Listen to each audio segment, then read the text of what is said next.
Media बंधुओं का तहे दिल से शुक्रगुजार करता हूं कि आप हमारी जो कवरेज करने के लिए यहाँ पे आए। जैसे कि आपको पता कि अभी हाल ही में एपेक्स बजट का एक प्रपोजल जो सरकार की तरफ से आया हुआ है, उन चीज़ों को लेके हमें कुछ चीज़ें जो थी वो लगी कि वो डाउटफुल हैं। उन चीज़ों पे आज हम प्रेस कॉन्फ्रेंस कर रहे हैं कि उसमें एक चीज़ कही गई है कि जो BDCs होंगे, BDC चेयरमैन हैं, उनके लिए allocation of 25 lakh rupees fund का उन्होंने एक प्राविधान रखा हुआ है। लेकिन ये चीज़ क्लियर नहीं की गई है कि क्या वो 25 लाख उनके डिस्पोजल बेसिस पे था या ऑलरेडी डायरेक्शंस ऑलरेडी गवर्नमेंट हम लोगों को देगी कि भाई आप ये सब चीज़ें प्लान बनवाएं। अगर वो सब कुछ उनको करना था तो BDCs के डिस्पोजल पे रखने की क्या ज़रूरत थी। जब मैं आपको थोड़ा सा यहाँ क्लियर कर देना चाहता हूँ, ये जो 25 लाख रुपीज़ था, ये जो पीछे गवर्नर साहब थे मुर्मू साहब, उसके टाइम में ये इशू हुआ था। और उस समय जो रोहित कंसल जी थे, जो प्लानिंग प्रिंसिपल सेक्रेटरी शायद प्लानिंग थे, आप उनकी स्टेटमेंट देखिए, उन्होंने ये क्लियर किया था कि ये 25 लाख रुपये जो ये डिस्पोजल होगा BDC चेयरमैन पे, कि वो जहां चाहे जिस तरीके से अपने ब्लॉक में उनको लगेगा तो उस तरीके का वो यहाँ पे यूटिलाइजेशन होगी। लेकिन इन्होंने एक कैपेक्स प्लान बजट में इसको डाल दिया और ऊपर से आप देखेंगे हदायत इशू की हैं। ACD साहब ने एक नोटिफिकेशन जारी करके सबको बोला हुआ कि यहां से प्लान उठाएं और डाल दें। तो ये चीज मैं आपके सामने क्लियर कर देना चाहता हूं कि BDC चेयरमैन आपके बंधुआ मजदूर नहीं है कि आप उनको डिक्टेट करेंगे। वो चुन के आए हैं, they are the elected representative.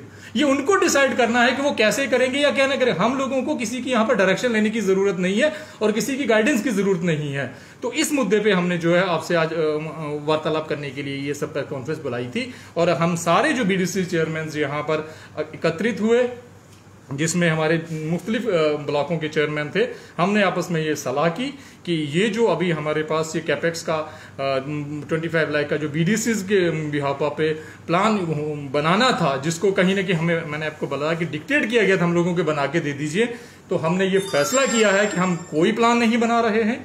और ये डिस्क्रिमिनेटरी एटीट्यूड जो सरकार का है, इस पे इसको दोबारा से गौर करें कि एक BDC और DDC काउंसलर एक ही ब्लॉक को रिप्रेजेंट कर रहे हैं और एलोकेशन में आपने 70 लाख रुपया DDCs को के काउंसलर को दे दिया और BDC को आप दे रहे हैं सिर्फ 25 लाख रुपया।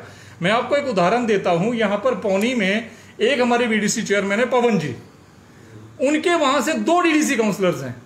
पवन जी को बोला गया है कि 23 या 24 या 22 पंचायतों पर आपको 25 लाख रुपया मिलेगा और बाकी के जो 2 DDC काउंसलर्स हैं उनको 1 करोड़ 40 लाख रुपए।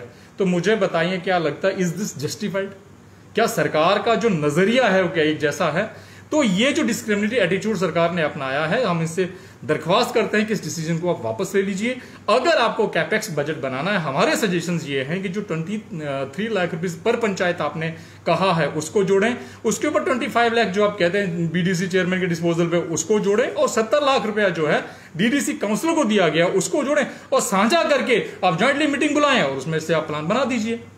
तो अगर ये चीजें नहीं होती हैं तो हमने डिस्ट्रिक्ट रियासी में बाकायदा जो है क्लियर कट ये फैसला किया सारे चेयरमैन ने यूनिनिमसली कि सरकार की तरफ से जो ये आदेश आए हुए हैं हमें क्या प्लान बना के दे, हम इसका बाइकआउट कर रहे हैं। हम बिल्कुल भी प्लान जो है वो नहीं बना रहे।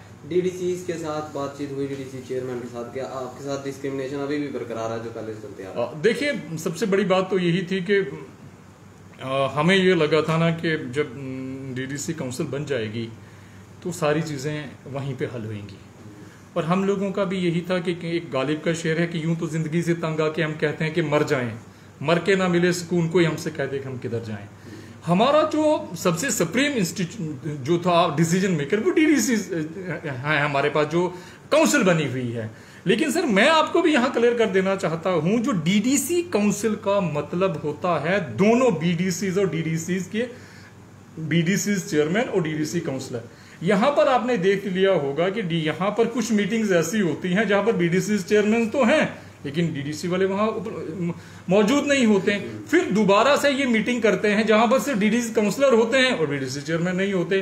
तो इस तरीके की चीजें तो हमें कहीं ना कहीं चीजें लग रही हैं कि चीजें स्मूथ नहीं है। हालांकि वो विषय नहीं है, वो उनकी मर्जी, वो करना चाहें या ना करना चाहें वो उनका है। लेकिन एक जब काउंसिल बनती है तो वो BDCs और DDC काउंसलर को मिलके ही काउंसिल मानी जाती है ना कि DDC चुनाव हुआ तो कहा गया था कि पंचायती राज को मजबूत बनाया जाएगा, लेकिन क्या अभी कहीं ये नहीं हो रहा है कि पंचायती राज को ढीला किया जा रहा है BDC चेयरमैन के अनदेखी करके? देखिए, वही तो हम बार बार चीज़ें कह रहे हैं ना कि जब BDCs के डिस्पोजल पे 25 लाख रुपीस आया था तब तो यहाँ पर कोई इलेक्शन नहीं हुई थी, यहाँ पर कोई डीडीसी कोई नहीं था ना। होना ये चाहिए था कि जो बीडीसी चेयरमैन को अगर आप अनदेखी नहीं कर रहे हो, आपको तो उनके फंड्स इनहेंस करने चाहिए थे। उसके बदले में आपने क्या किया, जो 25 लाख रुपए आया उस पर एक डायरेक्शन डाल दी कि ये प्लान आपने उठाने हैं, ये फलानी जगह पे आप वो डाल दीजिए। और दूसरा जो हमारे साथ डीडीसी हमारा भाई बन के आया, उसको आप एलोकेशन ऑफ 70 लाख रुपए दे रहे हो, तो डिस्क्रिमिनेशन तो साफ दिख रही है सर ना। ये सर जब डीडीसी काउंसिल बनी थी तब 3 टायर सिस्टम को लेके बड़ी वाहवाही बटोरी थी, क्या ये मान के चलें कि झूठी वाहवाही से दिखावा था?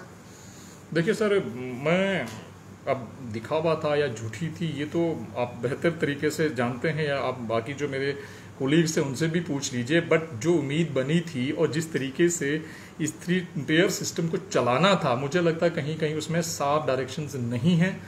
और मैं फिर दोबारा आपसे कहूँगा कि जो हमारे भाई हैं सरपंच साहबान, हमारे पंचेस और हमारे जो बीडीसीज के कोलीग हम लोग हैं, कहीं ना कहीं इनकी अनदेखी की जा रही है।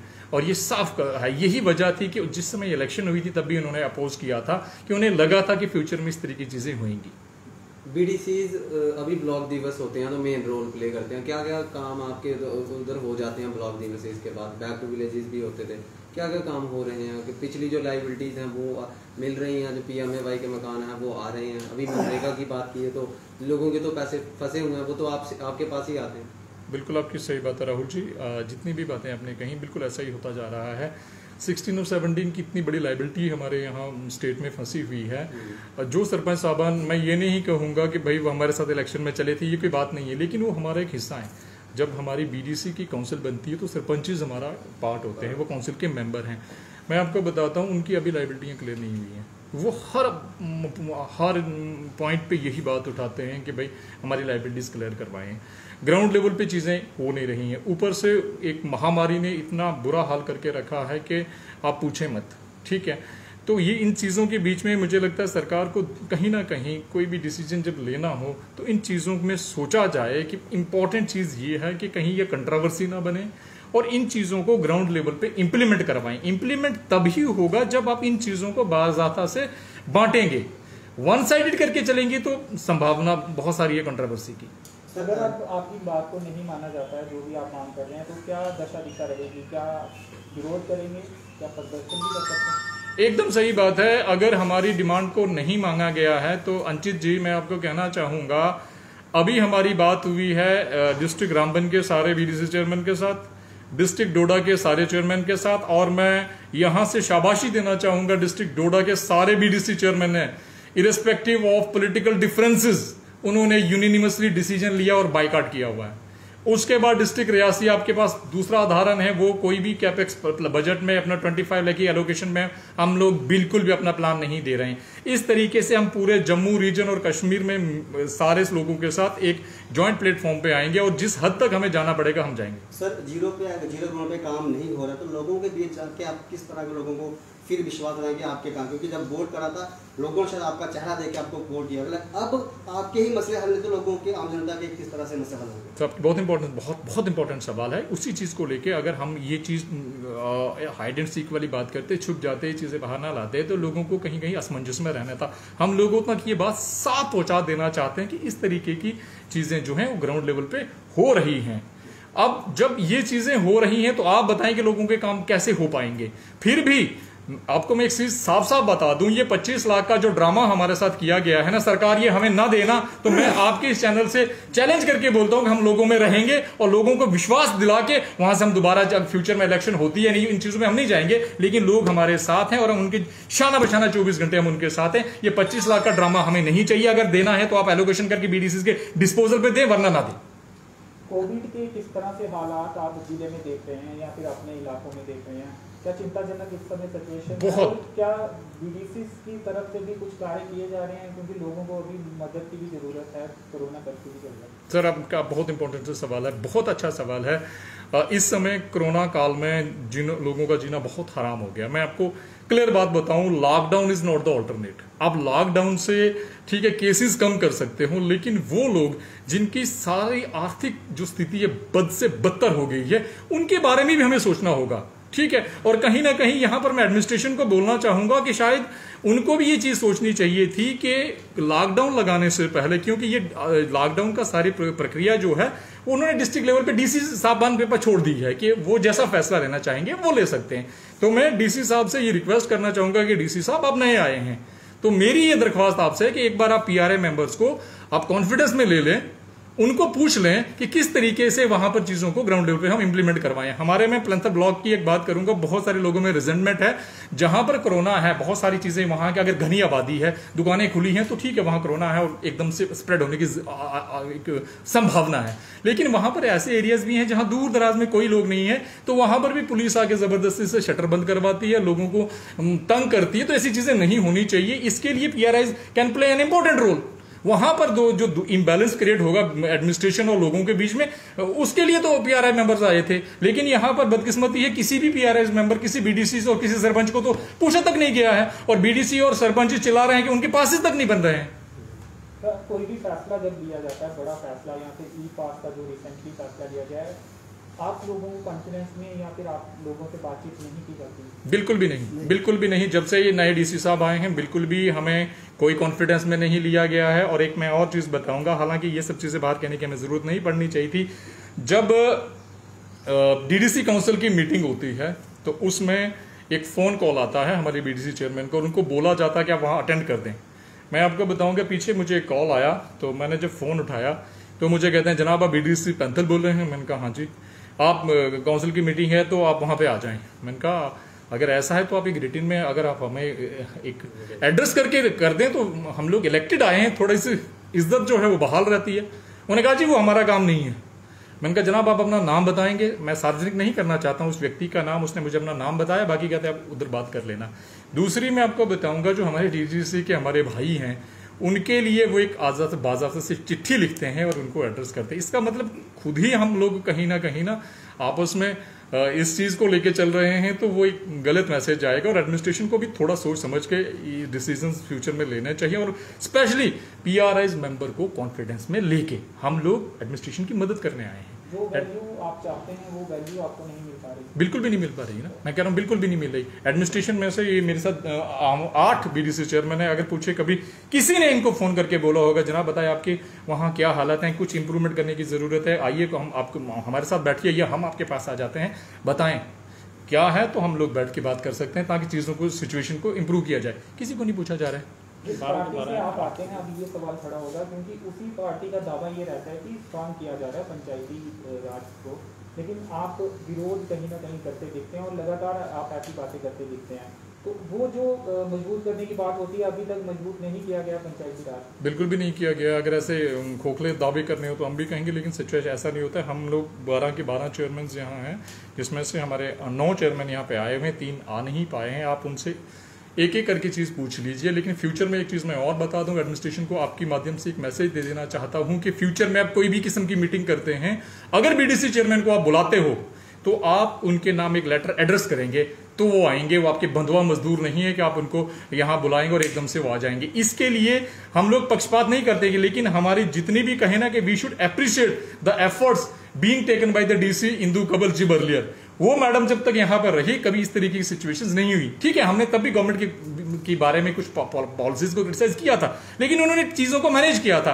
अब अनफॉर्चुनेटली क्या होता है, डीसी साहब आए, 1.5 महीने तक शायद रहे लगभग, उनको वहां से ट्रांसफर कर दिया। दूसरे डीसी साहब आए, वो अभी नए हैं, उनको सच समझ में नहीं आ रहा है यहाँ के जो लोकल ऑफिसर्स हैं उनको क्या गाइड करते होंगे। उन्होंने अभी तक एक मीटिंग नहीं कर पाई। ठीक है, वो कहेंगे भाई कोरोना, आप वर्चुअल मीटिंग्स कर दीजिए। अभी तक उन्होंने इंट्रोडक्शन तक नहीं की है। और अगर ये इनको लगता होगा कि हम यहाँ से फोन करेंगे और बीडीसी एकदम से वो क्रिकेट टीम की तरह आ जाएंगे, वो भूल जाएं। तरीके से हम लोग उनके साथ कॉपरेशन करना चाहते हैं, हम उनके साथ सहयोग करना चाहते हैं, लेकिन बशर्ते इज्जत हमारी भी और इज्जत से हमें अगर बुलाया गया तो। भाजपा के नेताओं से डिस्कस करते हैं आप ये तमाम मुद्दे? सर, ये पार्टी का मुद्दा है तो मैं इस पार्टी के मुद्दे पे यहाँ नहीं जाना चाहूंगा, क्योंकि जब जो बीडीसीज आए हैं ना, they are the public representative, they are not the parties representative. आप बीडीसी चेयरमैन सभी अभी क्योंकि कोविड चल रहा है, हेल्थ फैसिलिटीज पे बहुत ज्यादा ध्यान दिया जा रहा है। सबके ब्लॉक में जो प्राइमरी हेल्थ सेंटर है, सब सेंटर है, उनको अपग्रेडेशन की डिमांड आप भी लगातार उठाते रहते होंगे ब्लॉक दिवस में। मैं सही बोल रहा हूँ, क्या हो रहे हैं, कुछ हुआ अब तक? देखिए कहीं ना कहीं इस समय अगर सरकार उसके लिए एक्सक्यूज करेगी ना तो हम मान सकते हैं। इस समय पेंडेमिक है, ये चीज़ें बोलेंगे कि शायद जब ये सब हालत कंट्रोल होंगे तब करें, तो इसलिए वो that thing is in process, मगर वो अभी नहीं हुआ, फ्यूचर में हो जाएगा, इसके लिए हम उसका कोई ब्लेम नहीं करना चाहते। हम भी समझ सकते हैं इस समय पेंडेमिक है, कुछ चीज़ें जो हैं नहीं हो सकती, लेकिन जो मैं मुद्दा रखना चाहता हूँ, एक तो हमारा सीधी सी बात थी कि जो प्लान को लेके जो सरकार का डिसीजन है, सरकार भी इसे डिले कर सकती थी, नहीं किया। एक बात, दूसरा एडमिनिस्ट्रेशन को जो मैं मैसेज देना चाहता हूं कि इस घड़ी में हम आपके साथ हैं। सर, जिस तरह से जिला रियासत की बात करें तो अलग अलग राजनीतिक दलों से बीडीसी चुनकर आया, तो क्या इस मंच पर सब एक साथ हैं? एकदम से सारे के सारे बीडीसी चेयरमैन एक मंच पे हैं। इसीलिए मैं अंची जी से माफ़ी चाहूँगा कि जो सवाल उन्होंने किया था मैं उसको जवाब इसलिए नहीं दे सकता कि ये हमारा मंच जो है, जो लोग चुन के यहाँ आए हैं वो पब्लिक रिप्रेजेंटेटिव हैं, तो इसलिए पार्टी के बिहावा पे हम उसका जवाब नहीं दे पाएंगे। हाँ, सबके सब जो हैं एक मंच पे हैं और कोई पॉलिटिकल डिफरेंस हमारे बीच में नहीं। सर, 3 टायर सिस्टम की बात की जाती है, करते हुए हैं अक्सर, लेकिन जिस तरह से बीडीसी को, चेयरमैन को जो इज्जत दी जाती है वो आपको नहीं जाती, शायद आपको दी जाती है, वो सरपंच पंच को नहीं, तो कहीं ना कहीं से टायर बिखरते नजर नहीं आ रहे आपको? बिल्कुल नजर तैयार है, और उसके लिए सीधा सा ब्यूरोक्रेसी रिस्पॉन्सिबल हो। ब्यूरोक्रेसी कभी नहीं चाहती है। आप ब्यूरोक्रेसी के बाद जब हम मान के चले किसी ब्यूरोक्रेट के पास मैं एक फरियाद लेके जाऊंगा कि मेरा वो वाला काम कर दें, उसको तो करना नहीं है, वो बहाना लगा देगा, डीडीसी वाला चाहता ही नहीं कि ये काम हो। तो कहीं ना कहीं हमें जो स्टार्ट में ही शक था कि बीडीसी और डीडीसी में आपस में ही कॉन्ट्रडिक्शन होगी और ब्यूरोक्रेसी फ्री हो जाएगी और काम फिर भी नहीं होगी। ग्राउंड लेवल पे कितने ही काम हो रहे हैं आप बता दीजिए। Thank you.